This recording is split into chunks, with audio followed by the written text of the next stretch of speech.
पांडुरंग, पांडुर आहे अंग ज्याचे असा तो पांडुरंग.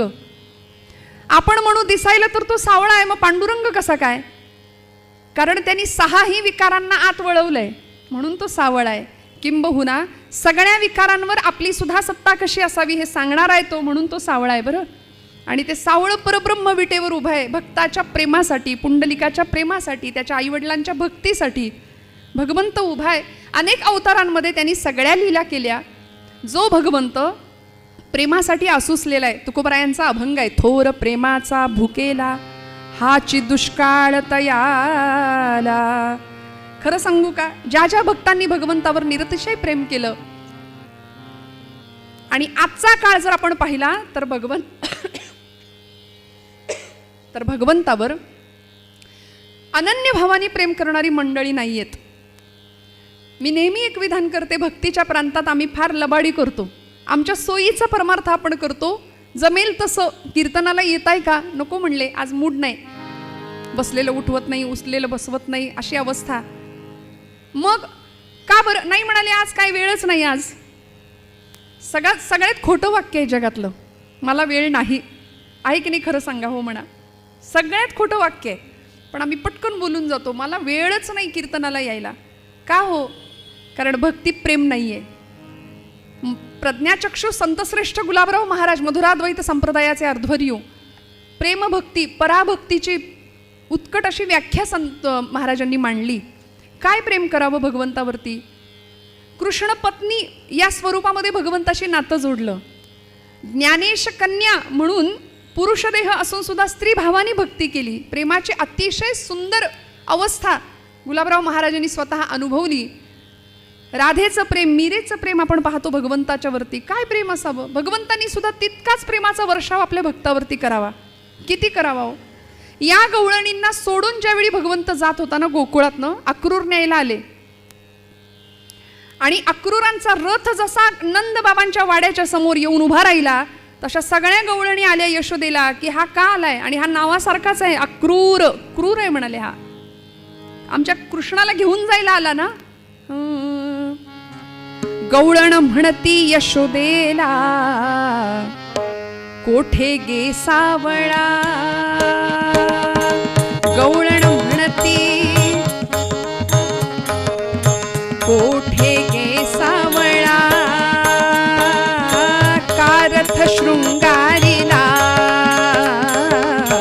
सांगे गे मजला. यशोदे सांग ना ग, आमचा कान्हा कुठे आहे? आमचा कृष्ण कुठे आहे? आणि हा अक्रूर इथं दारात का उभा राहिलाय? रथ का सजवलाय?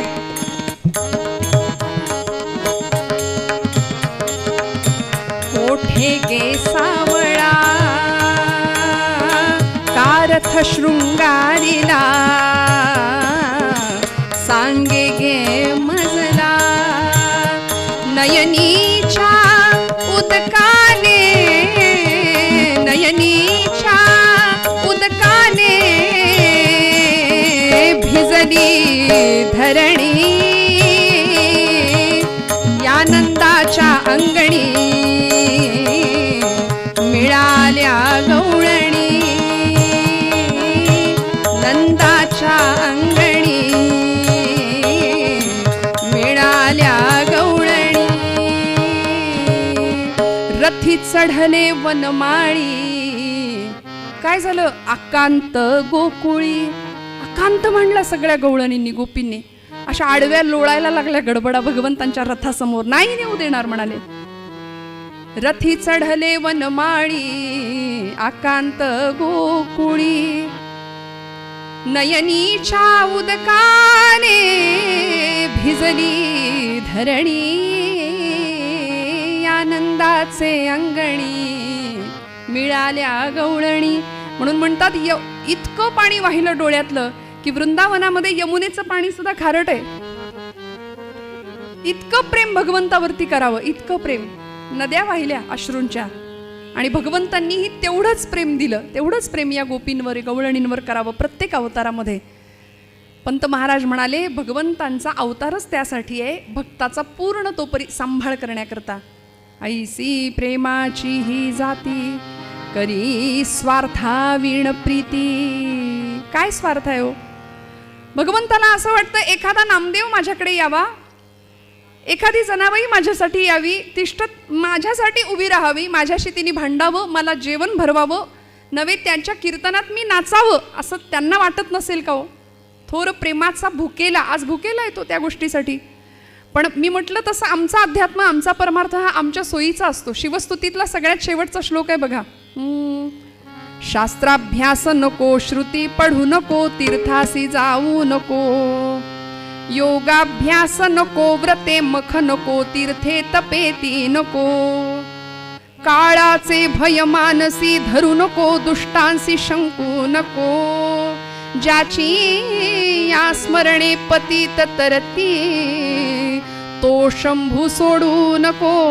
नमः पार्वती पते हर हर हर. असा श्लोक बघा ना, आमच्या सोयीचा अध्यात्म आहे.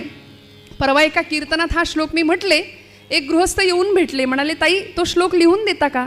म्हटलं कुठला? नाही म्हणाले तो नाही का तो. म्हटलं बरेच श्लोक मी म्हटले, त्यातला नेमका कुठला लिहून देऊ? ज्याच्यामध्ये हे करू नको, ते करू नको, ते करू नको असं म्हटलंय ना, तो श्लोक लिहून द्या म्हणाले मला. ब्रह्मचैतन्य गोंदवलेकर महाराजांचं वाक्य फार भारी आहे. महाराज म्हणतात की आमचा परमार्थ हा जगाला दाखवण्याकरता फार असतो. आपला परमार्थ हा जगाला जितका कमी दिसेल ना, तेवढा तो आपल्यासाठी फायदेशीर आहे. लोक काय म्हणतील याचा विचार करून आम्ही जो परमार्थ करतो, त्यापेक्षा माझा भगवंत काय म्हणेल, त्याला काय वाटेल याचा विचार करून जर आम्ही अध्यात्म किंवा परमार्थ केला ना, तर तो भगवंताला जास्त प्रिय ठरेल. कारण तो आमच्या प्रेमाचा भुकेला आहे. ऐसी प्रेमाची ही जाती, करी स्वार्था विण प्रीती. काय केलं हो त्याने? आपुलेपणा खर्ची घाली, आपुल्या दासा ते सांभाळी. किती सांभाळलं, किती प्रेम करावं भगवंतांनी आपल्या भक्तावरती. सर्वस्वपणाला लावलं. द्रौपदीनी हाक मारल्या मारल्या भगवंत भोजनाला बसलेले असायचे. ज्यावेळी दुर्वास भोजनाचा प्रसंग आपण सगळे जाणता, वनवासात असताना द्रौपदीनी हाक मारली, हे गोविंदा, हे कृष्णा, हे माधवा, धाव. त्या क्षणाला भगवंत हजर. जेवायला बसलेले, म्हणाले भूक लागलीये, लवकर जेवायला वाढ, तू बोलावलं म्हणून तसाच आलो. द्रौपदी म्हणाली आक्रीत मांडतोस देवा, माझ्या इकडे जेवायला काही नाही, सूर्यस्थाळीचा काही आत्ता उपयोग नाही. दुर्वास मुनी आलेत, 100 त्यांचे शिष्य घेऊन आलेत, आणि भाजीचं पान सुद्धा घरात नाही, काहीच नाहीये, म्हणून तुला बोलावलं आणि तू म्हणतो जेवायला वाढ. भगवंतांनी ती सूर्यस्थाली बघू दे म्हणून द्रौपदीला सांगावं, बघू तरी काय प्रकरण आहे ते तुला दिलेलं. म्हणून सूर्यस्थाली बघितली आणि वर्णन केलंय की त्या थाळीला असं वाटलं की सूर्योदय झाला.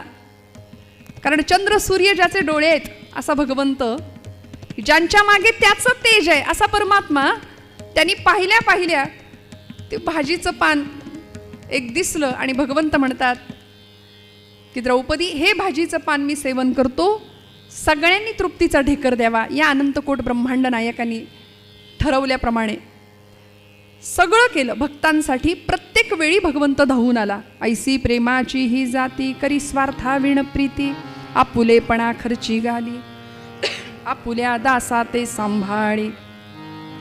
मंगळवेढ्याची गोष्ट आपल्या सगळ्यांना माहिती आहे. बिदरचा बादशाह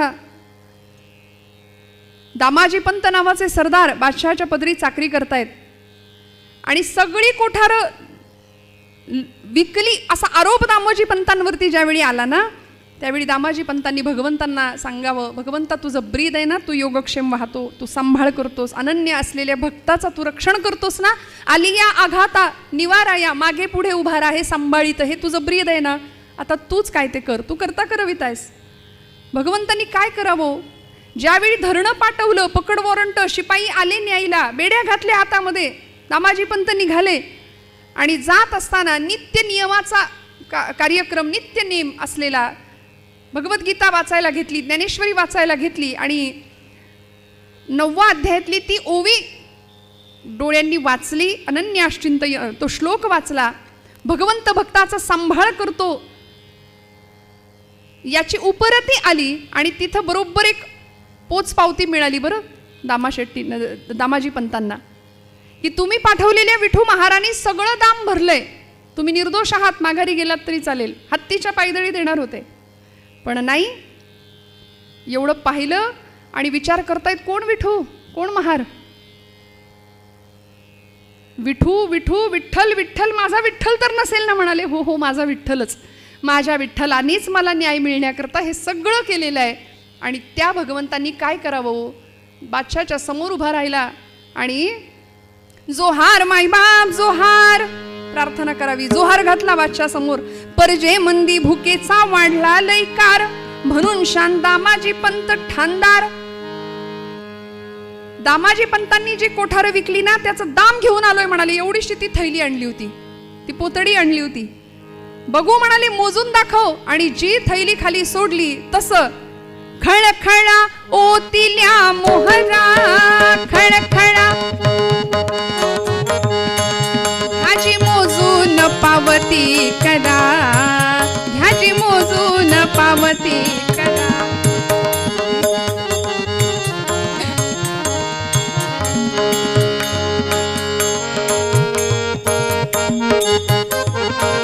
खळखळा ओतिल्या मोहरा, ह्याची मोजून पावती करा.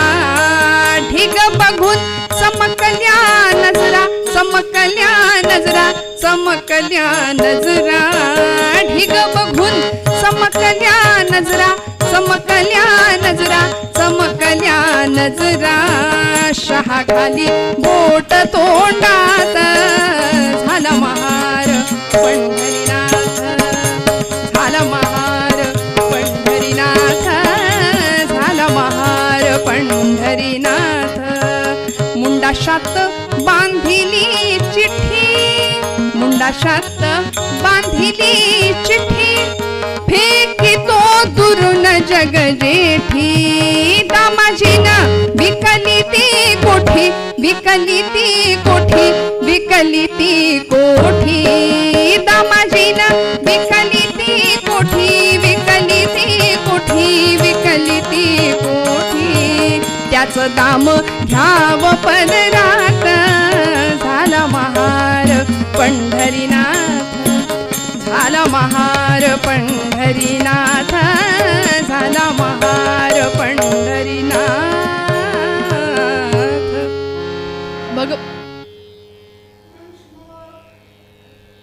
जय जय रघुवीर समर्थ. भगवंत भक्तासाठी काय काय करतो श्रोते हो. सगळ्या प्रकारच्या सेवा भक्ताच्या भगवंतांनी कराव्यात. याला कारण एकच आहे, भक्त आणि भगवंतांचं असलेलं नातं.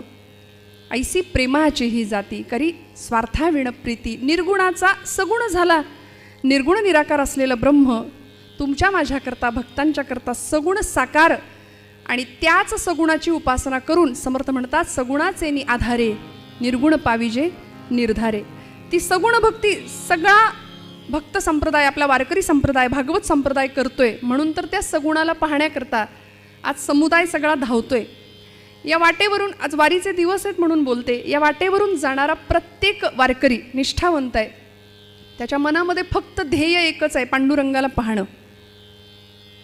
अविश्रांत मेहनत करत चालू आहे. अनेक प्रतिकूलतेचा सामना करत ती वाट तो चालतोय. किती चालायचंय, किती अंतर चालायचंय ठरलेलं आहे. कुठे मुक्काम करायचंय, किती वेळ विसावा घ्यायचा आहे हेही ठरलेलं आहे. प्रचंड जिद्दीने हा प्रवास चालू आहे. आणि आता उद्या आषाढीच्या दिवशी बरोबर पांडुरंग परमात्मा या सगळ्यांना दर्शन देणार, भेटणार भगवंत. पण या वाटेवरती मनामध्ये एकदाही शंका कुशंका आली नाही की खरंच देव आहे का, देव भेटेल का. अहो मुखदर्शन सुद्धा अनेकांना मिळत नाही. नगर प्रदक्षिणा करून माघारी यावं लागतं, चंद्रभागेचं स्नान करून माघारी यावं लागतं. पण तरी सुद्धा 36 तास त्या रांगेमध्ये उभी राहणारी सुद्धा माणसं आहेत. पण मनामध्ये शंकेला वाव नाही, कुशंकेला वाव नाही. आम्ही मात्र प्रचंड आयुष्यामध्ये शंका कुशंका घेत राहतो. दिवसभर आम्ही उपवास करतो, संध्याकाळी मनात विचार येतो देव आहे की नाही. उपास वाया नको जायला. संशयात्मा विनश्यती असं भगवान गोपालकृष्ण गीतेत सांगतात. फार संशय आम्ही घेतो ना. आणि ज्यांनी संशय किंवा ज्यांनी शंका घेतल्या ना भगवंतांच्या अस्तित्वावरती, त्यांचं नुकसान झालंय. हा इतिहास आहे आपला, हा इतिहास आहे. शंका का घ्यायची हो. ज्ञानेश्वर एक आहेत की दोन आहेत याच्यावर लोकांनी चर्चा केल्या. म्हणाले ज्ञानेश्वर वेगळे आणि ज्ञानदेव वेगळे. रेड्यामुखी वेद बोलवणारे ज्ञानेश्वर वेगळे आणि काव्य करणारे, वाङ्मय निर्माण करणारे ज्ञानदेव वेगळे. यांच्या बुद्धीचं काय करायचं असा कधी कधी प्रश्न पडतो. तुकोबारायांचं वैकुंठ गमन लोकांनी चर्चेत आणलं. महाराजांचा खून झाला की महाराज खरंच वैकुंठाला गेले यावरही चर्चा केल्या. आपण सगळे बऱ्यापैकी आपल्या लोकांना 1972 साल आठवत असेल. खरं तर आम्ही त्या काळी नव्हतो, पण आपल्यापैकी काही मंडळी त्या घटनेचे साक्षीदार आहेत. घेतली ना हो शंका माऊलींच्या समाधीविषयी. संजीवन समाधी हा काय प्रकार आहे, नेमकं काय आहे, असं जिवंतपणी जाता येतं का, असे शंका निर्माण झाल्या. म्हणून अंधश्रद्धा समितीची मंडळी गेली. 250 ते 300 माणसांनी भरलेला ट्रक पुण्याहून आळंदीला गेला. त्यावेळी असलेले सोनोपंत मामा दांडेकर आणि शास्त्रज्ञ शुक्ल या सगळ्यांनी अशी चर्चा केली की माऊली बघून घेतील, माऊली बघून घेतील, आपण का विचार करायचा. म्हणून मामांनी सांगितलं होतं की आम्ही सांगतो तेवढं एक करा आणि मग समाधीला हात लावा. 3 प्रकारचे मीटर या समाधीपासून 6 फूट अंतरावरती 3ही दिशेला ठेवले गेले आणि रीडिंग घेतलं गेलं की नेमकं काय आहे, ते स्पंदन, ते चैतन्य आणि ती अनुभूती या सगळ्या नास्तिक मंडळींनी घेतली. मीटरवरचा काटा हलत होता, रीडिंग दाखवत होता आणि मग कळालं की काय चैतन्य असू शकतं, काय समाधी अवस्थेला गेलेली ही विभूती असेल. त्याच्यापैकी निम्म्याच्या वर फॉरेनर्स होते. त्यांनी नंतर आळंदीची वारी सुरू केली महिन्याला, हा विषय वेगळा. आता पंढरीच्या वारीत सुद्धा फॉरेनर्स जास्त असतात. मला सांगा ना, त्याच माऊलींना आज कडकडून मिठी मारतो निष्ठावंत भक्त, माझी माऊली म्हणून डोळ्यात अश्रू ढाळतो, आसव ढाळतो. आता इथे शंका घ्यायचं काय कारण आहे. इथे फक्त प्रेम हवं. संतांनी भगवंतांना तेच दिलं, फक्त प्रेम, निष्काम प्रेम, निर्लेप प्रेम, निरामय, निर्मळ, स्वच्छ, जिथे कुठलाही सकामतेचा भाव नाही. आणि असं प्रेम हृदयात साकार झालं की भगवंत प्रकट होतो. तो वेळ नाही लावत. प्रेमसूत्र दोरी महाराजांचा अभंग आहे तुकोबरायांचा, नेतो तिकडे जातो हरी. अशा दोरीने, प्रेमाच्या सूत्राने भगवंताला बांधलं की भगवंत नेतो तिकडे जातो. जात होता की नाही जनाबाईंच्या मागे मागे. जनी जाय पाणीयासी मागे धावे ऋषिकेशी, जनी जाय पाणीयासी मागे धावे ऋषिकेशी, जनी जाय पाणी. मागे मागे मागे मागे धावं, तिची वेणी फणी करावी, तिच्या शेण्या थापून द्याव्यात, तिच्या बरोबर दळण दळायला बसावं, दोघांनी ओव्या गाव्यात, कबीरांचे शेले विणावेत, सगळं करावं. सजन कसायाला मांस सुद्धा विकू लागावं, सगळं करावं भगवंतांनी. नेतो तिकडे जातो हरी, का बांधलं प्रेमपाशामध्ये. यशोदेनी सुद्धा भगवंताला बांधलं होतं बरं का. भगवंताला प्रेमाच्या बंधनामध्ये अनेकांनी बांधलं, सुष्टांनी बांधलं, तसं दुष्टांनी सुद्धा बांधलं. अनेक भक्तांनी बांधायचा प्रयत्न केला. यशोदा मातेनी त्याला बांधलं होतं. लहान असलेले परमात्मा उकळाला बांधलं की नाही, 2 बोटं दोरी कमी पडायची प्रत्येक वेळी. शेवटी दया आली आणि म्हणाले मैया ये लो, बांधलो, स्वतःच बांधून घेतलं. जनाबाईंनी बांधलं, हृदय बंदीखाना केला, आता विठ्ठल कोंडीला. जनाबाईंनी बांधलं. अजून कोणी बांधलं. दुर्जनांनी बांधायचा प्रयत्न केला. हस्तिनापूरला शिष्टाई करता गेलेले भगवंत दरबारात उभे आहेत आणि दुर्योधनांनी बांधायचा प्रयत्न केला होता.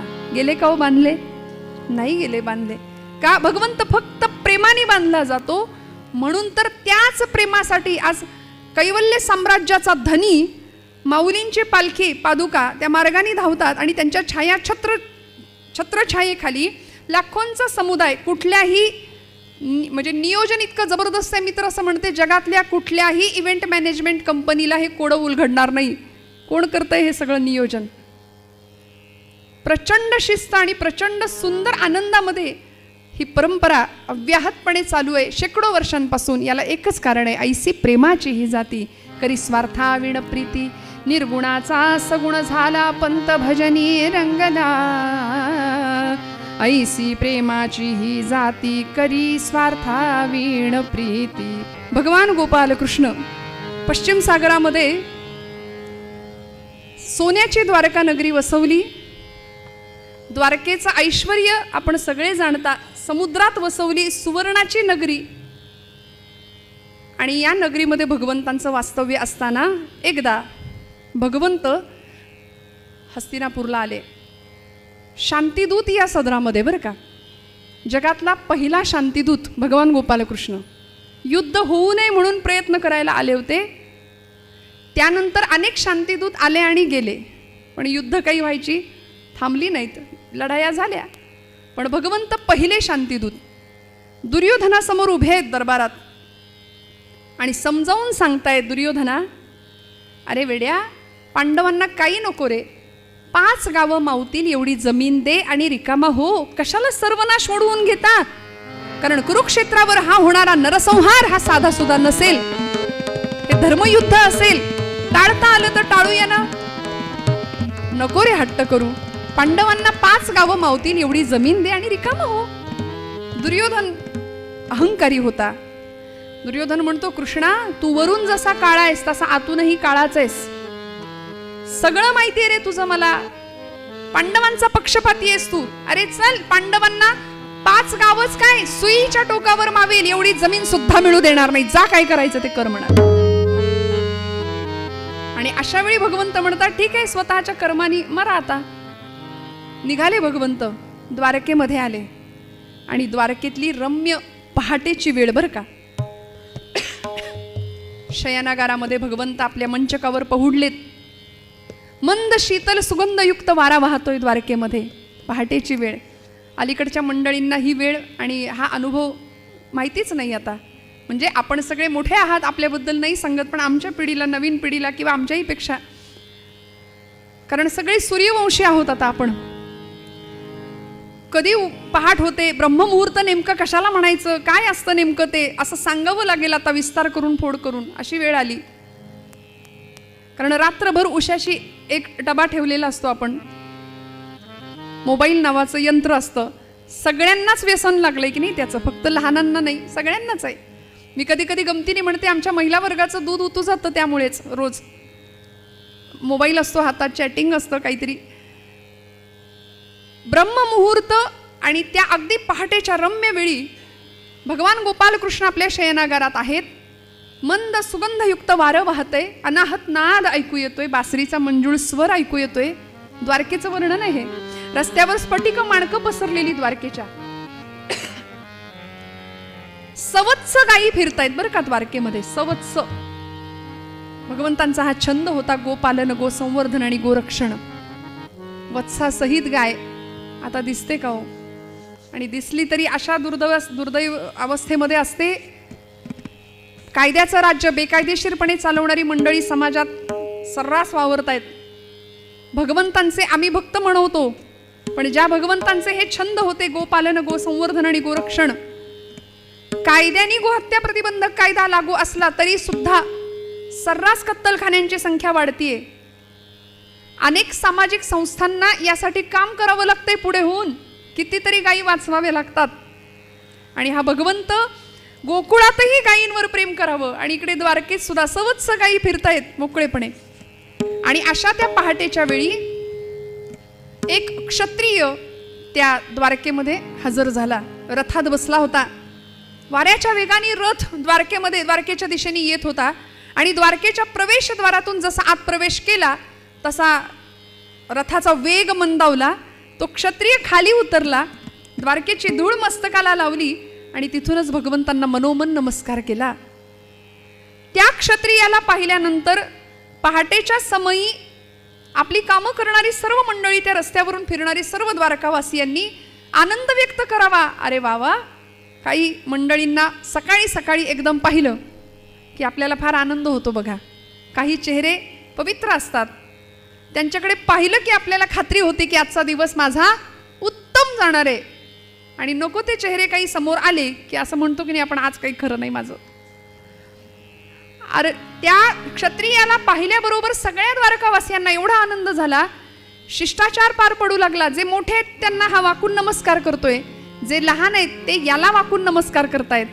ही पूर्वीची पद्धत होती असं आता म्हणावं लागतं, कारण शिक्षक जरी दिसले पलीकडच्या बाजूला तरी हात करणारी पोरं आहेत आता. पूर्वीच्या काळी वाकून नमस्कार करणं अजिबात संकोच नव्हता ना मोठ्यांना, रस्त्यामध्ये सुद्धा. पण जे लहान आहेत ते याला वाकून नमस्कार करतायत. सगळ्यांना आनंद झालाय.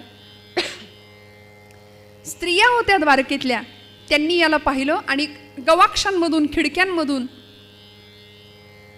त्या अशा त्याला पाहतायत आणि आपापसात चर्चा करतायत. अगं बघितलंस का तो कोण चाललाय? कोण ग कोण ग? अगं तो नाही का तो? अगं कोण ग? हे तुम सुभद्रा हरणेत दियाम यातित्व बुद्धिं हृदि कुर्वतीनां गवाक्ष मार्गैः कृतवीक्षणानां स्त्रीणां मुखेन्दोस्मित चंद्रिका भूत गोपाल कृष्ण भगवान की जय. अगं तो नाही का तो? हे तुम सुभद्रा हरणेत दियाम. सुभद्राताईचं हरण करावं म्हणून बलराम दादांना फसवून गोपाल कृष्णांच्या सांगण्यावरून रैवतक पर्वतावर जाऊन बसला होता संन्यासी होऊन. त्रिदंडी नावाचा संन्यास घेतला होता, जो कधी घेता येतो कधीही सोडता येतो असा संन्यास घेऊन तो बसला होता तिकडे. पार्थ त्रिदंडी वेश स्वीकारी हलधरासी वंचाया. पार्थ अर्जुन अर्जुन इतका आनंद झाला. आणि कवी वर्णन करतात, गवाक्ष मार्गैः कृतवीक्षणानां स्त्रीणां मुखेन्दोस्मित चंद्रिका भूत. चंद्रिका कोणाला म्हणायचो? प्रतिपदेची जी कोर असते की नाही तिला आपण चंद्रिका असं म्हणतो. कवींचं असं म्हणणं आहे, माझं नाही बरं का. कवी असं म्हणतात, स्त्रियांना एवढंच हसणं शोभतं, प्रतिपदेच्या चंद्रकोरी इतक्याच दंतपंक्ती दिसतील. याला म्हणायचं पूर्वीचं काव्य आणि त्याचा दर्जा. एवढ्याच दंतपंक्ती दिसतील. आमचे जुने कीर्तनकार म्हणायचे, पौर्णिमेचा चंद्र नाही खो खो खो, एवढ्याच दंतपंक्ती दिसाव्यात. आणि त्या गवाक्षांमधून त्या स्त्रियांचं जणू काही चांदणं हसण्याचं पाझरलं की काय, चंद्रिकेचं चांदणं पाझरलं असा भास व्हावा. अर्जुनाला बघून सगळे आनंदित झाल्या, सगळ्यांना आनंद झाला. आणि अर्जुन येता येता येता त्या प्रवेशद्वारापर्यंत आला. द्वारपाल उभे होते. द्वारपालांना विचारलं, काय रे भगवंत आहेत ना? उठलेत का? जागे झालेत का? द्वारपाल म्हणाले, भगवंत अजून झोपलेलेच आहेत महाराज. ठीक आहे म्हणाले, मी भगवंतांना भेटल्याशिवाय काही जाणार नाही. असं कर, माझा हा रथ घे आणि त्या तिकडे नेऊन उभा कर. त्या तिकडे म्हणून बघावं तर तिथे आधीच एक रथ अर्जुनाला आलेला दिसला होता. आणि अर्जुनाने द्वारपालाला विचारलं, काय रे माझ्या आधी इथं कुणी आलंय का? माझ्या आधी इथं कुणी आधी भगवंतांना भेटायला हजर झालंय? द्वारपाल म्हणाले, हो महाराज, दुर्योधन महाराजांचा रथ आहे तो. 5000 वर्षापूर्वीचं राजकारण. माणसं किती हुशारीने खेळत होती ना. म्हणजे आताच हुशारीने करतात असं नाही, 5000 वर्षापूर्वी सुद्धा ही कूटनीती. अर्जुन विचार करतो, माझ्याही आधी दुर्योधन आलाय. चला म्हणाले, ठीक आहे, काही हरकत नाही.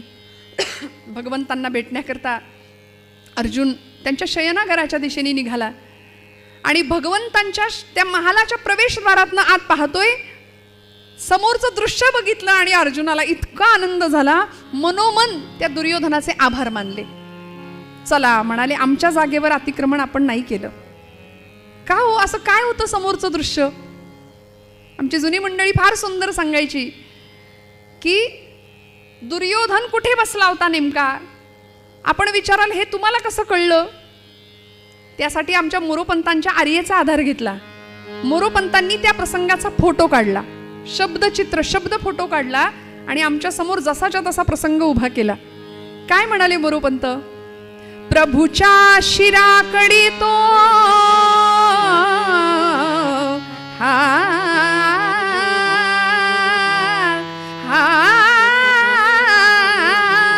प्रभूच्या शिराकडे तो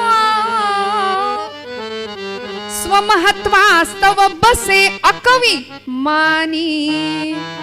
होईल काय हंस, होईल काय हंस, ब्रह्म्याच्या बैसला बकविमानी. रामा राम राम हरे हरे रामा राम राम राम हरे हरे रामा राम राम राम सीतापते राम राम राम राम हरे हरे राम राम राम राम रघोत्तम राम राम राम राम हरे हरे राम राम.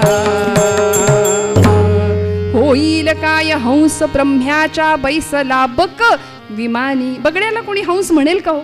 मोठ्या जागी बसला म्हणून मोठे पण मिळालं असं नाही ना होत. मोठे पण अंगी असावं लागतं. ते कष्टाने मिळवावं लागतं. आणि हे ज्याला नाही कळलं तोच तर दुर्योधन. अर्जुनाने पाहिलं समोर भगवंतांच्या शिराच्या उशाच्या बाजूला तो बसलेला आहे, डोक्याच्या बाजूला. कारण ज्यावेळी दुर्योधन आधी आला होता ना, त्यावेळी त्यांनी असा विचार केला होता की हा कृष्ण आज हा द्वारकेचा राजा झाला. बघायला गेलं तर हे हा गवळ्याचा पोर, याच्या कुळाचा पत्ता नाही, याचं गोत्र माहिती नाही. कोण म्हणतं नंदाचा, कोण म्हणतं वसुदेवाचा. ज्यांनी स्वतःच्या मामाला मारलं, एवढंच काय जन्माला आल्या आल्या ज्याचे आई वडील कैदेत बेड्या होत्या हातापायामध्ये आई वडिलांच्या, हा कृष्ण गवळ्याचा पोर आज राजा झाला, मी याच्या पायाशी का बसू. असा अहंकार दुर्योधनाच्या मनामध्ये निर्माण झाल्यामुळे उषाकडच्या बाजूला थोडी जागा होती आणि तिथेच दुर्योधन बसला. अर्जुनाने ते दृश्य पाहिलं, मनामध्ये इतका आनंद झाला, आतमध्ये प्रवेश केला आणि दुर्योधनाच्या त्या भगवान गोपालकृष्णांच्या पायाशी बसला. बरं का, मनातला भाव इतका सुंदर आहे. ऐसी प्रेमाची ही जाती करी स्वार्था विण प्रीती, आपुलेपणा खर्ची घाली आपुल्या दासात ते सांभाळी. काय भगवंतांचा आणि भक्ताचा भाव आहे, काय प्रेमाचं नातं आहे. अर्जुनाने भगवंतांच्या पायाशी बसावं आणि हळूवार हाताने पायाला असा स्पर्श करावा, हळूवार हाताने पाय चेपायला सुरुवात केली. भगवंतांनी तो स्पर्श ओळखला आणि ताडकन उठून उभे राहिले, उठून बसले. अर्जुनाच्या मनातला एकच भाव होता, त्याचं लक्षही नाही भगवंत उठलेत. हळूवार हाताने पाय चेपणं चालू आहे, मनातली भावना एकच आहे, आम्ही देवाचे पायिका पायिका देवाचे पायिका.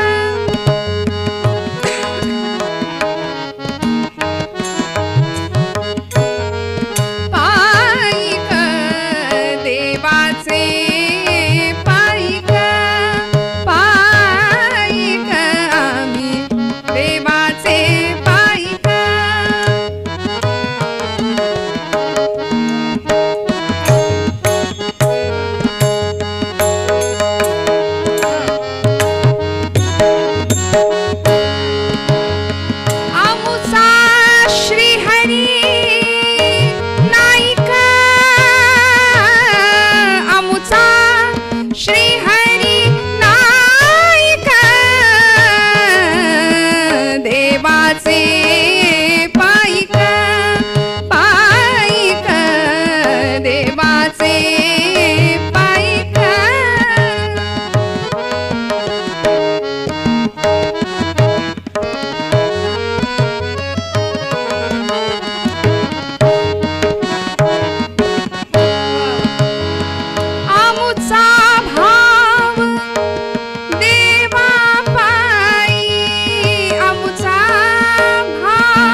सुंदर भाव आहे अर्जुनाच्या मनामध्ये, आम्ही देवाचे पायिक, आमुचा भाव देवा पायी, आम्ही देवा वाचून नाही. फक्त प्रेमाचं नातं आहे भगवंताशी, निष्काम भक्ती आहे. मी म्हणते सध्या मिशनपेक्षा कमिशनला जास्त महत्त्व आम्ही देतो ना, पण निष्काम भाव आहे, निष्काम भक्ती आहे. हळुवार हाताने पायाला स्पर्श केला, भगवंतांनी तो स्पर्श ओळखला, उठून बसले. आणि आता दृश्य असं आहे की जो उशिरा आलाय तो समोर भगवंतांच्या, आणि जो आधी आला होता तो असा मागे. आणि आपण चौकशी आधी समोरच्याच माणसाची करतो. नैसर्गिकपणे भगवंत त्याला विचारतायत, अर्जुना अरे केव्हा आलास? वेड्या, मला सांगायचं नाही का? मी असा झोपून राहिलो, तू आलास, कसं बरं दिसतं का बघ बरं. अरे आता मी गृहस्थाश्रमी आहे, काहीतरी आमचं कर्तव्य आहे. तू आल्यानंतर अतिथीचा सन्मान करणं, सेवा करणं. तू पाहुणा म्हणून आलास खरं, पण आधी सांगितलं असतंस तर तुझ्या स्वागताची काहीतरी तयारी केली असती, काहीतरी तयारी केली असती, पूर्वतयारी. आता हा तू असा आलास आणि मी झोपून राहिलो, बरं नाही दिसत. बरं ठीक आहे अर्जुना, सगळं ठीक आहे ना पार्था? आमची कुंती आत्या, युधिष्ठिर दादा, भीम दादा, नकुल, सहदेव सगळे आनंदात आहेत ना? आमची द्रौपदी ताई सगळे खुशाल आहेत ना? भगवंत आपले विचारतायत. अर्जुन हो देवा, हो सगळं छान आहे, सगळं छान आहे असं सांगतोय. आणि इकडे मागे लालबुंद चेहरा, तळपायाची आग मस्तकाला पोचतीये. लोक याला कृष्ण म्हणतात, द्वारकेचा राजा म्हणतात, द्वारकाधीश म्हणतात. याला एवढं साधं कळू नये की जो आधी आलाय त्याची चौकशी आधी करावी, जो नंतर आलाय त्याच्याकडे नंतर बघावं. याला एवढं साधं कळत नाही. आणि आपण आलोय हे दुर्योधन, हे कृष्णाला कळावं म्हणून दुर्योधन असा खाकरला, थोडासा मागून आवाज दिला भगवंतांना. काहींचं बघणं बोलणं सूचक असतं की नाही खाकरणं. मी आलोय हे कळावं. आणि भगवंतांनी असं चमकून बघितलं मागे. भगवंत म्हणाले वा वा वा, तुम्ही पण आलात का? दुर्योधना काय योग आहे म्हणाले आज, दुर्मिळ योगायोग. अरे 2 पक्षांचे 2 वीर एकाच दिवशी एकाच वेळी मला भेटायला आलेत, काय योगायोग आहे. दुर्योधन म्हणाला कृष्णा, हा तुझा लाडका माझ्या कितीतरी मागून आलाय. मी आधी आलोय, मध्यरात्रीच येऊन बसलोय, तुझ्या उडण्याची वाट बघत बसलोय. बरं ठीक आहे म्हणाले, काळजी कशाला करतोस, आलात ना दोघंही. तुम्ही दोघंही माझ्या नात्यातले आहात भगवंत म्हणतायत. अर्जुन माझ्या नात्यातला आहे, माझ्या आत्याचा मुलगा आहे, तसा तू त्याचा भाऊ, मग तुझंही माझं नातंच आहे. पण अर्जुन माझ्या नात्यातला आहे, दुर्योधना तू ना त्यातला आहेस म्हणाले. अर्जुन ज्यातला आहे ते त्यातलं तू नाही. म्हणून तर आपण ती नाती गोती म्हणतो की नाही, जी गोत्यात आणतात तीच नाती असतात. मराठी भाषा फार गोड आहे हो. नाती. भगवंत सांगतायत दुर्योधना ठीक आहे असू दे, काळजी करू नको, रागावतोस कशाला. अरे तुम्ही दोघंही आला, तुम्ही दोघंही माझे आहात. देवानी आपलं म्हणायला भाग्य लागतं श्रोते हो. आपलं असं आहे, आपुला तो एक देव करूनी घ्यावा, तेणे विण जीवा सुख नो, हे तुकोबराय सांगतात की नाही. आपण काय करतो, देवाला आपलं नाही म्हणत, देवाकडून सगळं आपल्याला पाहिजे असतं. देवाकडून हवंय, देव नको आहे कुणाला. भगवंतांनी आपलं म्हटलं, तुम्ही दोघंही माझे आहात, बोला कशा करता आला आहात. एवढ्या मध्यरात्री दुर्योधना तू येऊन बसलायस, अर्जुना तू आलायस, कशा करता आलात. दोघांनीही आपल्या येण्याचं कारण सांगावं की भगवंता कुरुक्षेत्रावर युद्ध निश्चित आहे, आता धर्मयुद्ध, आणि या युद्धाकरता आम्ही तुझी मदत मागायला आलोय, तू आम्हाला मदत केली पाहिजे. दुर्योधन म्हणतो युद्धशास्त्राच्या नियमानुसार जो आधी आलाय त्याला आधी मदत करावी. भगवंत म्हणाले काळजी करू नका, हे मला ठाऊक होतं तुम्ही दोघेही येणार आहात, आलाच आहात, मी मदत करणार, मी तुम्हाला मदत करणार. पण या भगवंतांच्या पण मध्ये बराच अर्थ समाविष्ट होता. भगवंत म्हणाले मी तुम्हाला मदत करतो, पण माझ्या मदतीचे मी 2 मोठे हिस्से केलेत म्हणाले, 2 भाग केलेत.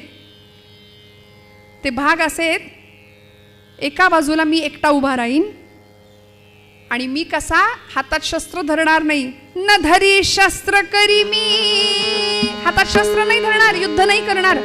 दुसऱ्या बाजूला माझं सगळं सैन्य असेल, माझी सगळी नारायणी सेना दुसऱ्या बाजूला असेल, आणि हातात मी निहत्ता, मी शस्त्र धरणार नाही. हा पण गोष्टी सांगेन युक्तीच्या 4 चांगल्या युक्तीच्या गोष्टी तुम्हाला सुचवेन. माझ्या मदतीचे मी हे 2 भाग केलेत, एका बाजूला मी एकटा, दुसऱ्या बाजूला माझं सगळं सैन्य, सगळा शस्त्रसाठा. बोला कुणाला काय हवंय. भगवंत सांगतात ना करी धरी शस्त्रास, ना करी धरी शस्त्रास, ना करी धरी शस्त्रास,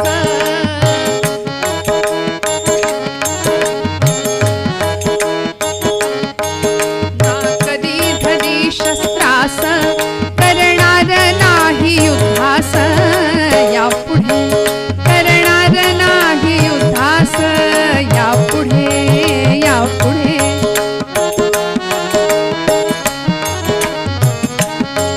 सांगेन 4 गोष्टीस, सांगेन 4 गोष्टीस, सांगेन, सांगेन,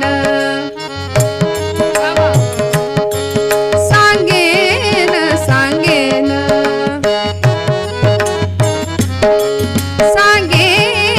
सांगेन.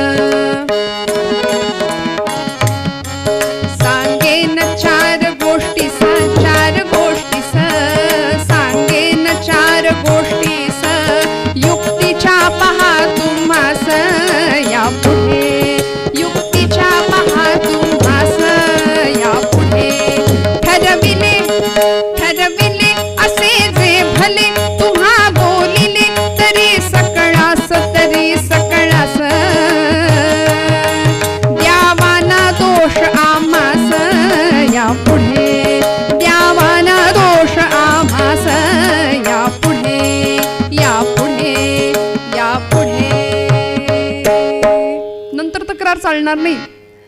टाळ्या वाजवा जोरदार. अहो अशी साथ असली की मग का नाही रंगदेवता प्रसन्न होत. तुकोबराय म्हणतात, रंगी ओढवावी रंगकथा, पुरवी मनोरथा माय बापा. भगवंताची उपस्थिती कीर्तनामध्ये असते नाही का. त्याचा तो पत्ताच त्यांनी दिलाय ना. नाहम वसामी वैकुंठे योगिनाम हृदय रवो मदभक्ता यत्र गायंती तत्र तिष्ठामि नारदा. या श्रद्धेने आपण जर कीर्तनात बसलो निष्ठेने तर भगवंताच्या अस्तित्वाची प्रचिती आल्याशिवाय राहत नाही. भगवंत असतो कीर्तनात. भगवंत सांगतायत या दोघांना की मी असा आहे, मी एका बाजूला हातात शस्त्र धरणार नाही, युद्ध करणार नाही, दुसऱ्या बाजूला माझी सगळी नारायणी सेना. बोला लवकर काय पाहिजे. दुर्योधन तयारच होता हो. तो म्हणाला मी आधी मागणार आहे, कारण मी आधी आलोय. युद्धशास्त्राचा नियम आहे, आधी आलेल्याला आधी द्यायचं. भगवंत नटखट होते. भगवंत म्हणतात दुर्योधना, अरे सगळं खरं, तू माग आधी, माझं काही म्हणणं नाही, पण आपल्याकडची पद्धत कशी आहे, लहानांची आधी समजूत घालतो की नाही आपण.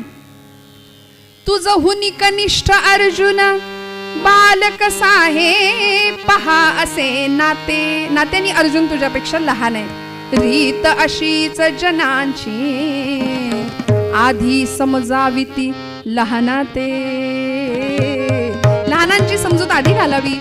समजा घरामध्ये बाजाराच्या दिवशी आई वडील खाऊ घेऊन आले पिशवी भरून.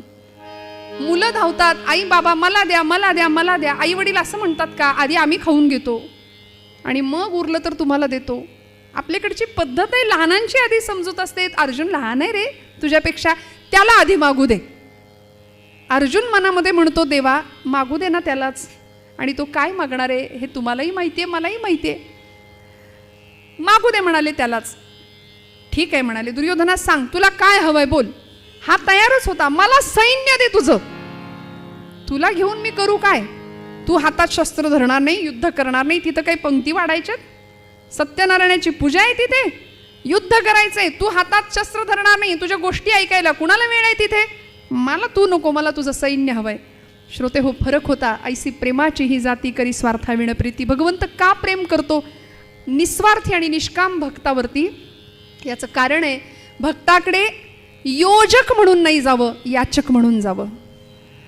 दुर्योधन योजना घेऊन गेला होता आणि अर्जुन याचना घेऊन गेला होता. म्हणून भगवंतांनी सांगून टाकलं ठीक आहे तुला सैन्य हवंय ना, घे, दिलं तुला सैन्य. इतका आनंद झाला. आनंदाच्या भरात कसं फसवलं या खोट्या भ्रमामध्ये दुर्योधन निघून गेला. आणि आता तरी सुद्धा भगवंत गमतीने अर्जुनाला पुन्हा पुन्हा विचारत होते, अर्जुना देऊनारे सैन्य, देऊनारे सैन्य. अर्जुन म्हणाला झालंय आता माझ्या मनासारखं, घटना दुरुस्ती नका ना करू देवा. झालंय एकदा, दिलं ना त्याला सैन्य, देऊन टाका. दुर्योधन निघून गेला. आणि आता अर्जुन आणि भगवान गोपालकृष्ण भगवंतांच्या त्या शयनागारामध्ये आहेत. आणि अर्जुन भगवंतांकडे एकटक पाहतोय. डोळ्यातनं घळघळ नेत्राश्रू वाहत आहेत. भगवंतांनी अर्जुनाला विचारावं, अर्जुना तुला संधी दिली होती मी, आधी तू मागावं असं मी तुला सांगितलं होतं, तू का नाही मागितलं सैन्य. मला माझ्या प्रश्नाचं उत्तर देशील. मला घेऊन काय करणार, मी हातात शस्त्र धरणार नाही, मी युद्धच करणार नाही, हे सांगून सुद्धा तू का नाही सैन्य मागितलंस आधी. अर्जुन सांगतो देवा मला तुझ्याशिवाय काहीच नको. कोण आहे आम्हास सहाय्यकारी, कोण आहे आम्हास सहाय्यकारी. तुझा आहे हो, तुझा आहे हो हो, तुझा आहे भरवसा आम्हा भारी. तुझा आहे भरवसा आम्हा भारी. कोण आहे, कोण आहे, कोण आहे, कोण आहे, कोण आहे. कोण आहे रे तुझ्याशिवाय आम्हाला कोण आहे. तू आम्हाला तारणारा, तूच आम्हाला मारणारा, तू करता करविता भगवंता तूच हवा, तूच हवा. भगवंत म्हणाले ठीक आहे आता जायचंय. तुझं ते युद्ध किती दिवस चालेल याची मला काही कल्पना नाही. किती दिवस मला तुमच्याकडे राहावं लागेल याची काही कल्पना नाही. दुर्योधना अर्जुना चला निघूया म्हणाले. पण जाताना आमच्या मंडळींपैकी सोबत जर मी कुणाला घेतलं तर तुझी काही हरकत नाही का रे. हरकत नसेल ना. अर्जुन म्हणाला देवा घ्या, पण एकीलाच कुणाला तरी घ्या. कारण तुमच्या मंडळी म्हणजे 16,108. आपण जसं थोडंसं स्मितहास्य या गोष्टीला करता की नाही पटकन 16,108. काय गंमत आहे बघा ना. मला कधी कधी असं विचारावंसं वाटतं, भगवंतांच्या पत्नी किती? पटकन श्रोत्यांमधून उत्तर येतो 16,108. काल कीर्तनाला अभंग कुठला घेतला होता याचं उत्तर मिळायला वेळ लागतो. आम्ही हे बरोबर लक्षात ठेवतो ना. अर्जुन म्हणाला, देवा 16,108 एवढी संख्या आहे, एकीलाच कुणाला तरी घ्या, नाहीतर सैन्यासाठी जेवढं आणलंय ना ते सगळं मंडळींवर खपायचं म्हणाले. त्यामुळे एकीला कुणाला तरी घ्या. भगवंत म्हणाले, तू सांग कुणाला घेऊ, कोण येऊ दे माझ्यासोबत. अर्जुन तयार होता. अर्जुन म्हणाला, देवा सत्यभामा देवींना घ्या, कारण त्यांचा युद्धातला पायगुण चांगला आहे. नरकासूर वधाच्या वेळी सत्यभामा देवी त्या रात्रीच्या घनघोर अंधारामध्ये जे युद्ध झालं भौमासुरासोबत, नरकासुरासोबत, त्या युद्धामध्ये सत्यभामा देवी होत्या. सत्य म्हणजे जिथं सत्य आहे तिथे विजय आहे. भा म्हणजे बुद्धी प्रतिभा, जिथं बुद्धी आहे तिथं विजय आहे. आणि मा म्हणजे लक्ष्मी, जिथं लक्ष्मी आहे तिथं विजय आहे. सत्यभामा देवींचा पायगुण चांगला आहे, त्यांना घ्या. आणि सत्यभामा देवी निघाल्या बरं का, तयारीने निघाल्या. भगवंत आणि सत्यभामा देवी रथामध्ये बसल्या. अर्जुन रथाचं सारथ्य करत निघालेत. आता रथ जसा पुढे जायला लागला ना तसं सत्यभामा देवींना भगवंत सांगतायत, सत्यभामे आता बघ माझी माणसं माझं कसं स्वागत करतील. देवाला आपलं म्हणणाऱ्यांबद्दल देवाला फार खात्री असते श्रोते हो, फार खात्री असते. हा माझा आहे, भगवंतांनी आपलं म्हणावं. माझी माणसं माझं स्वागत कसं करतील बघ. भीमदादा, युधिष्ठिर दादा, नकुल, सहदेव, एवढंच नाही माझी बहीण द्रौपदी अशी माझ्या स्वागतासाठी सिद्ध असेल, सज्ज असेल. बक्षील आता सगळं अंतर पुढे निघालंय. आणि सत्यभामा देवी आपल्या हो हो हो हो आता हे बहिणीचं कौतुक करतायत. आणि ते नातं मला तर असं वाटतं बहुतेक तेव्हापासूनच काहीतरी बिघडलं की काय भाऊजाईचं. सत्यभामा देवींना हो हो हो चालेल म्हणाले, ठीक आहे बघूया आता बघूया. आणि जसं भगवान गोपाल कृष्ण आले, श्रीहरी आले, भगवंत आले, सगळ्यांना आनंद झाला. सगळेजण जमा झाले स्वागतासाठी. युधिष्ठिर दादा, भीमसेन, नकुल, सहदेव सगळी मंडळी जमली आहेत. आणि भगवंतांची नजर शोधतीये द्रौपदीला. माझी द्रौपदी कुठे आहे? माझी द्रौपदी, माझी बहीण कुठे आहे? माझी द्रौपदी. आत्ता सत्यभामा देवी बोलल्या, म्हणाल्या इतका वेळ माझी बहीण जीव ओवाळून टाकायचं चाललं होतं ना, चला म्हणाले इथं कुणी नाही तुमचं स्वागत करणार. सारखं आपलं माझी बहीण जीव ओवाळून टाकलाय. बहीण म्हणे दादा, ओवाळणी व्यवस्थित पोहोचते की नाही तोपर्यंतच. कुठपर्यंत? काही नाही इथं तुमचं कोणी स्वागत करायला, चला म्हणाले माघारी. भगवंत म्हणतायत नाही सत्यभामे थांब, माझी द्रौपदी आली पाहिजे, तिने माझं स्वागत केलं पाहिजे, तिने माझं औक्षण केलं पाहिजे. कुठं आहे द्रौपदी? सगळ्यांना विचारलं. कासावीस झाले भगवंत. देवभक्तासाठी व्याकुळ होतो. म्हणून भगवंत म्हणतात ना, माझ्याकडे माझ्या 2 गोष्टी आहेत, माझी भक्ती आणि दुसरी गोष्ट आहे माझी माया. भक्तांनी काय हवं ते मागावं. भक्तांनी विचारावं, देवा नेमका फरक काय आहे रे दोघांमध्ये, भक्तीमध्ये आणि मायेमध्ये नेमका फरक काय? भगवंत म्हणतात, तुम्ही जर माया मागितली ना तर माझी माया तुम्हाला नाचवेल. आणि तुम्ही जर माझी भक्ती मागितली तर तुम्ही केलेल्या भक्तीमध्ये मी नाचेन. भगवंत नाचतो भक्तीमध्ये. थोर प्रेमाचा भुकेला हाची दुष्काळ तयाला. या प्रेमाचीच कमतरता भगवंतांना होती. द्रौपदीसाठी कासावीस झालेले भगवंत तिष्ठत उभेत. नाही द्रौपदी समोर आली पाहिजे. युधिष्ठिराला सांगितलं, दादा द्रौपदीला घेऊन या. चौकशी केली. द्रौपदी कुठे बसली होती? क्रोधागारात बसली होती. केशसंभार असा सोडून. पूर्वीच्या काळी असं असायचं बरं का श्रोते हो. राग आला की बसायचं एक ठिकाण, कोपगृह किंवा क्रोधागार असं त्याला म्हणायचं. राग आला की तिकडे जाऊन बसायचं. किती छान ना, म्हणजे किती मस्त असेल. आपल्याला कल्पना करून सुद्धा किती छान वाटतंय. राग आला की तिकडे त्या खोलीत जाऊन बसायचं. म्हणाले आता कुठे आहे ते? आता गरजच नाही म्हणले, सगळं घरच झालंय क्रोधागार. सगळं घर क्रोधागार झालंय, वेगळ्या जागेची गरजच नाही. द्रौपदी क्रोधागारात जाऊन बसली होती. केशसंभार असा सोडलेला, रागाने लालबुंद झाली होती. आणि सगळ्यात कनिष्ठ पांडव सहदेवाला सांगितलं, जा रे सहदेवा, तू द्रौपदीला घेऊन ये. सहदेव गेले आणि द्रौपदीची ती अवस्था पाहिली. क्रोधागारात प्रवेश केला आणि सांगितलं, द्रौपदी चल, भगवंत आलेत, उशीर झालाय, आता 7 वाजत आले, भगवंतांना भेटायला जावं लागेल, स्वागत करायला लागेल, चल लवकर, चल लवकर.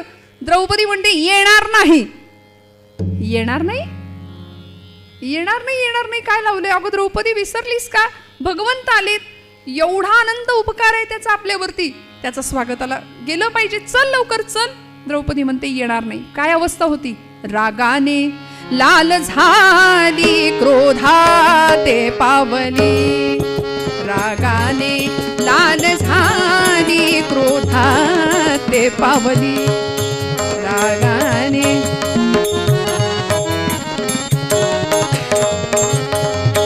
रागाने रागाने रागाने लाल झाली, क्रोधाते पावली, सैन्याते देवोनी या, सैन्याते देवोनी या, सैन्याते देवोनी या, सैन्याते देवोनी या, काय नीती राखिली, रागाने लाल झाली, क्रोधाते पावली, रागाने लाल झाली, क्रोधाते पावली, क्रोधाते पावली, क्रोधाते पावली. प्रचंड रागावलेली द्रौपदी, लालबुंद झालेली, येणार नाही म्हणाले. काय करायचं ते करा. का का म्हणून काय विचारता? माझा भाऊ म्हणून इतकं प्रेम केलं, जीव ओवाळून टाकला त्याच्यावरती. मला म्हणाला होता, मला शब्द दिला होता, द्रौपदी वेळ येऊ दे, सगळं सैन्य घेऊन तुझ्या पक्षात येऊन उभा राहतो. आणि आता सगळं सैन्य देऊन बसला दुर्योधनाला, रिकाम्या हातांनी माझ्याकडे आला, काय त्याचा उपयोग? येणार नाही, जन्मात त्याचं तोंड पाहणार नाही. द्रौपदीची प्रतिज्ञा, जन्मात त्याचं तोंडच नाही पाहणार म्हणाली. सहदेव हताश होऊन, निराश होऊन माघारी आले, भगवंतांच्या समोर उभे राहिले. भगवंत म्हणतायत, सहदेवा काय झालं? द्रौपदी आली का? सत्यभामा देवी म्हणतायत, नाही आली. अहो तुमचं ठीक आहे, बाई माणूस आलंय, बाई माणसाच्या स्वागताला बाई माणसाने नको का यायला? माझं स्वागत करायला तरी यावं की नाही? चला म्हणाले. नाही म्हणाले भगवंत. काय झालं सहदेवा, का नाही येत आहे? वदे प्रभुला सहदेव देवराया, हो वदे प्रभुला, बोल केला गेलाची फोलवाया, हो वदे प्रभुला. तुम्ही जे जे आश्वासन दिलं, जे शब्द दिले, ते सगळे वाया गेले असं म्हणते ती. नाही येणार, तुमच्यावरच रागवली आहे देवा. काय? माझ्यावर रागवली? नकुला तू जा, द्रौपदीला घेऊन ये. नकुलाने जावं, त्यांच्याही बाबतीत तेच घडावं. द्रौपदी काही यायला तयार नाही, येणार नाही म्हणाली, येणार नाही. जसं सहदेव नकुलांकडून द्रौपदी यायला तयार नाही, तसं अर्जुन गालातल्या गालात एका बाजूला कोपऱ्यात उभं राहून हसायला लागले बरं. आणि अर्जुनांचं हसणं बघून भगवंत विचारतायत, अर्जुना वेळ काय, काळ काय, परिस्थिती काय? माझी बहीण माझ्यावर रुसली आणि तू हसतोस गालातल्या गालात, तुला वाटत नाही काही? अर्जुन म्हणाला, देवा हसू नाही तर काय करू? बायकोला आणता येत नाही, उठ म्हटलं की उठ, बस म्हटलं की बस. हा आली पाहिजे द्रौपदी, असं वजन पाहिजे म्हणाले. भगवंत म्हणाले, ओ वजनदार तुम्ही जा आणि तुम्हीच घेऊन या बरं द्रौपदीला, बघूया येते का तुमच्याकडून. अर्जुन दण दण दण दण पावलं आपटत त्या क्रोधागाराच्या दिशेने आणि तार सप्तकात वरच्या टिपेच्या सुरातच विचारला, द्रौपदी चाल. द्रौपदी म्हणते, येणार नाही. ती ठामच होती, येणार नाही, येणार नाही. काय लावलंय? भगवंत येऊन उभे राहिलेत दारात, त्यांचं स्वागत करायला तू येणार नाही म्हणतेस? विसरलीस?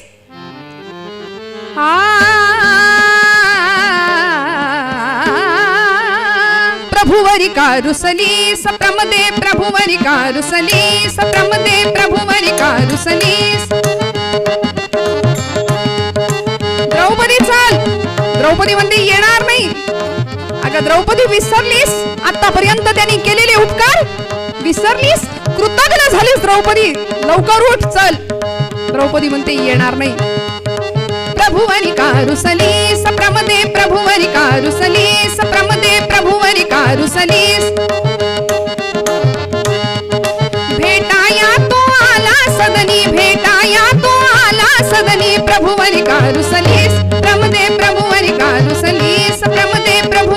रुसलीस, भेटाया तो आला सदनी, पुरविली वस्त्रे सभेत जाने,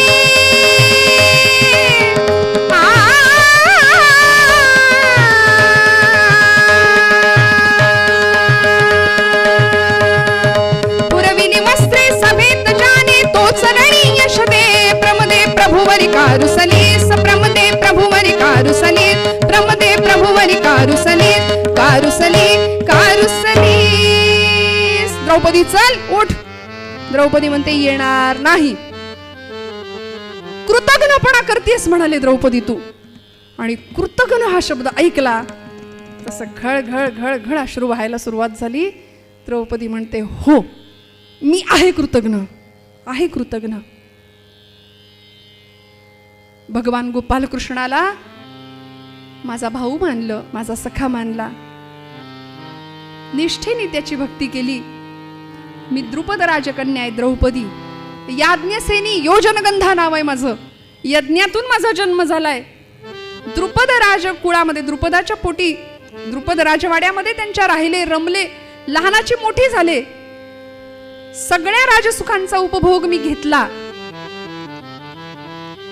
आणि तुम्हा पांडवांशी माझा विवाह झाला आणि वाट्याला दुःख आलं. सगळं दुःख हसत हसत स्वीकारलं, पचवलं. भर दरबारामध्ये झालेला अपमान सुद्धा सहन केला. केसांना धरून फरफटत आणलं होतं दुःशासनाने. दयेची याचना करत होती. चौथ्या दिवशीची मी दुःशासना माझ्या साडीला हात नको लावूस. केसांना धरून फरफटत आणलं. सगळा दरबार माझ्याकडे पाहत होता. सगळ्यांकडे दयेची याचना करत होती. रथी महारथी एकापेक्षा एक पराक्रमी वीर असलेले आपण सगळे खाली माना घालून बसला होतात. सगळं सहन केलं. तुमच्या बरोबर अज्ञातवास स्वीकारला, वनवास स्वीकारला. आणि आता निर्णायक क्षण आहे. आता धर्मयुद्ध आहे. धर्माचा विजय व्हावा ही अपेक्षा आहे. आणि म्हणून त्यांनी मला शब्द दिला होता ना, सगळं सैन्य घेऊन येतो. म्हणून थोडी अपेक्षा करते 4 दिवस सुखाचे अनुभवायला मिळावेत. सगळं सैन्य घेऊन यावं. पण हा बघा, सगळं सैन्य नाही आणलं, रिकामा आला. सगळं सैन्य दुर्योधनाला दिलं. जन्मात त्याचं तोंड पाहणार नाही. आणि द्रौपदी रडायला लागली. तिचं रडणं बघून अर्जुन आल्या पावली माघारी. भगवंत म्हणाले काय झालं वजनदार, गेला होतात, आली नाही द्रौपदी? देवा नाही येत आहे द्रौपदी. कोण आणणार हो द्रौपदीला? परिस्थिती अशी बिकट झाली की द्रौपदीला आली पाहिजे. तिचं सांत्वन भगवंत करायला बघतायत. ऐशी प्रेमाची ही जाती करी स्वार्थाविण प्रीती. भगवंत स्वार्थाशिवाय, भगवंत भक्तावरती किती प्रेम करतो. द्रौपदी आली पाहिजे. कासावीस झालेत. आणि अशा वेळी द्रौपदीला आणणार कोण? आणि मग आमचे भीम दादा उठले. भीमसेन महाभारतातलं असं पात्र आहे, अशी व्यक्तिरेखा आहे, असं व्यक्तिमत्व आहे की लोकांनी असं समजावं, ज्यांच्याकडे भरपूर बल असतं त्यांचा वरचा मजला रिकामा असतो असं आपण बऱ्याचदा म्हणतो. पण महाभारतातला भीम आणि ते बलभीम, बुद्धिमत्ताम वरिष्ठम, दोघंही मारुतीराय सुद्धा आणि बलभीम भीम सुद्धा, भीमदादांनी सांगावं मी आणू का द्रौपदीला? भगवंत म्हणाले हो भीमा, तू द्रौपदीला घेऊन येशील, माझा विश्वास आहे तुझ्यावर. भीमदादा हुशार होते. म्हणाले मी आणतो. तुमचं हे भावा बहिणीचं बिघडलेलं प्रेम मी दुरुस्त करतो, मी सगळं नीट करतो. पण मला काय देणार? मला काय मिळणार त्या बदल्यात? भगवंत म्हणाले भीमा तुला हवं ते माग, तुला जे हवं ते माग, मी तुला द्यायला तयार आहे. बघा भीमा, नंतर माघार नाही घ्यायची, मी मागेन ते द्यावं लागेल. हो भीमा सांग काय हवंय तुला? आणि भीमाने सांगावं देवा द्रौपदीवर जेवढं प्रेम करताना तेवढं प्रेम माझ्यावर करा. ऐसी प्रेमाची जाती तरी स्वार्थाविण प्रीती. द्रौपदीवर जेवढा जीव लावताना तेवढा मला लावा, तेवढं माझ्यावर प्रेम करा. कधी वाटतं का असं आपल्याला? भगवंत म्हणाले भीमा अरे मी तुझ्यावरही तेवढाच प्रेम करतो. नाही, आमच्यावर 20 पैसे 40 पैसे असेल, द्रौपदीवर कसं बंदा रुपये आहे. तिच्यासाठी रडताय, तिच्यासाठी कासावीस होताय. ती येत नाही म्हणून इतकी जीवाची उलघाल होतीये तुमच्या. माझ्यावर तेवढं प्रेम करा. एक भक्त असं सांगू शकतो हट्टानी, बरं का भगवंताला. भगवंत म्हणतात जा भीमा, केलं तुझ्यावर तेवढंच प्रेम केलं, जा माझ्या द्रौपदीला घेऊन ये. आणि भीमदादा निघाले. नेहमीप्रमाणे ती गदा आहे खांद्यावर, दण दण दण पावलं आपटत. आणि त्यांचा तो आवेश बघितला आणि म्हणाले ए भीमा थांब, ती गदा खाली ठेव. तू जाशील, द्रौपदीला आणशील, पण मला चांगल्या परिस्थितीत बघायचंय तिला. द्रौपदीला मला नीट बघायचंय बाबा. भीम माघारी वळले आणि म्हणाले, देवा काळजी करू नका, आता ही गदा माझ्याकडे नेहमी असते, असणारच आहे. मी एक नाटक करणार आहे म्हणाले देवा. मी एक नाटक करणार आहे. मी असं सांगणार द्रौपदीला की या गदेने मी तुम्हाला मारणार आहे. बघा देवा, लक्षात ठेवा, हे नाटक आहे. या गदेनी मी तुम्हाला मारणार आहे असं मी द्रौपदीला सांगणार आहे, हे तुम्ही लक्षात ठेवा. भगवंत म्हणले, तू लक्षात ठेव, नाही तर मारशील आणि मग म्हणशील नाटक होतं. नाटकाची मला सवय चांगली आहे म्हणाले लहानपणापासून. नाटक काही मला नवीन नाही. जा द्रौपदीला घेऊन ये. भीमदादा निघाले आणि त्यांच्या ते येण्यावरनं आणि पावलांवरनंच द्रौपदीने ओळखलं कोण आलंय. आतापर्यंत जागची हल्ली नव्हती. आता म्हणाली, जर आपण उठून उभे तरी राहिलो नाही ना तर उचलून केव्हा बाहेर नेतील आपलं आपल्याला कळायचं नाही. उभं राहूया म्हणून उभी राहिली आणि कानावर शब्द पडले, द्रौपदी बरं केलंस, बरं केलंस म्हणाले. जन्मात त्याचं तोंड पाहणार नाहीस ना, नाहीतरी आहेच काय पाहण्यासारखं. वरून काळा तसा आतून काळा. सगळं सैन्य देऊन बसला दुर्योधनाला. रिकामे हात हलवत इकडे आलाय. न धरी शस्त्र करी मी वगैरे सांगतोय, गोष्टी सांगेन युक्तीच्या चार. काय उपयोग आहे. बरं केलंस द्रौपदी, जन्मात त्याचं तोंड पाहणार नाही, मी पण नाही पाहणार. द्रौपदी म्हणते, आतापर्यंतचे आलेले सगळे आणि हे आपल्या पक्षातले हे दिसत आहेत बहुतेक. पण भीमदादा भगवान गोपालकृष्णांची निंदा करतायत, तेही सहन होईना, तेही सहन होईना. काळजात चरकन वेदना झाली आणि भीमांना अजून अवसान चढलं. माघार फिरली द्रौपदी आणि म्हणाली, काय म्हणालात, जन्मात त्याचं तोंड पाहणार नाही. अगं आहेच काय पाहण्याकरता. त्यापेक्षा असं करतो द्रौपदी, तूही ठरवलंयस ना पाहायचं नाही, मीही ठरवलंय. अगं पण तो असा आहे वेडा, आज नाही उद्या समोर येईल आपल्या आणि त्याला पाहावं लागेल आपल्याला. त्यापेक्षा आजच काय तो कार्यक्रम सगळा सोक्ष मोक्ष लावून टाकतो, ही माझी गदा घेतो आणि निकाल लावतो, संपवतो म्हणाले त्याला आजच्या आज. असं म्हटले आणि द्रौपदीच्या काळजात चरकन वेदना झाली. धावली द्रौपदी भीमांच्या दिशेने, पाय धरले, कृष्णाला मारू नका, माझ्या कृष्णाला मारू नका. अजून अवसान चढलो, कारण द्रौपदीला बाहेर आणायचं होतं. भीम पुढे चालतायत, द्रौपदी मागे मागे मागे मागे येते आणि सगळं लक्ष मागे, येते की नाही, येते की नाही. काही नाही म्हणाले, आज मारतोच, आज संपवतोच कृष्णाला. आणि असं करता करता अजून अवसान चढत गेलं भीमांचं. द्रौपदीला आणलं. द्रौपदी सांगते, मारू नका, कृष्णाला मारू नका. कसाही असला तरी माझा भाऊ आहे तो, कसाही असला तरी माझा भाऊ आहे. मी माझं म्हटलंय त्याला, गोविंद आहे, माधव आहे, ऋषिकेश आहे, त्याला मारू नका. भीमांनी सांगावं, नको ना मारू. काय अवस्था आहे द्रौपदीची. मेरे प्रभु से तू मनल रोरी, मेरे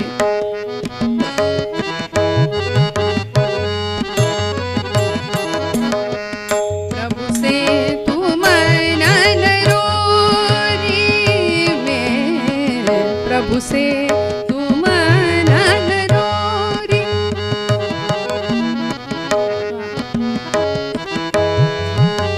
लरो